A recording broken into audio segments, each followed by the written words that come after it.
সরকারের যে foreign policy এবং স্বরাষ্ট্র যে নীতি আছে সেটা আজকে বাংলাদেশের মানুষের সামনে স্পষ্ট হয়েছে যে এটা ভঙ্গুর একটা নীতি, যেটা বাংলাদেশের নাগরিকদের নিরাপদ করতে পারছে না। তো যেখানেই সীমান্ত হত্যা হবে, সীমান্তবাসীর সামনে ইনশাল্লাহ আমরা আছি।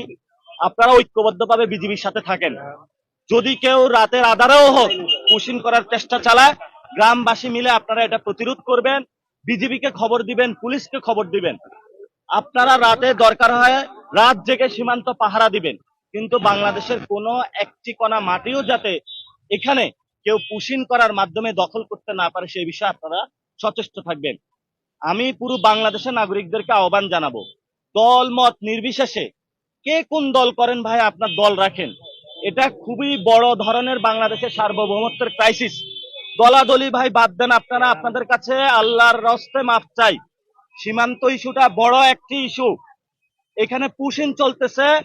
দল মত নির্বিশেষে সবাই সীমান্ত রক্ষার জন্য ঝাঁপিয়ে পড়ুন, বাংলাদেশকে রক্ষা করুন, বাংলাদেশের সার্বভৌমত্ব রক্ষা করুন। ইনশাল্লাহ আমরা যখন সরকারে যাব, সীমান্তে যারা শহীদ হয়েছে তাদেরকে শহীদি মূল্য দিয়ে তাদের স্মৃতিস্তম্ভ আমরা স্থাপন করব। সাথে সাথে তাদের ফ্যামিলিকে আমরা ক্ষতিপূরণ দিব এবং সীমান্তবাসীর জন্য আমরা এখানে ফ্যাক্টরি স্থাপন করব, কর্মসংস্থানের ব্যবস্থা করব।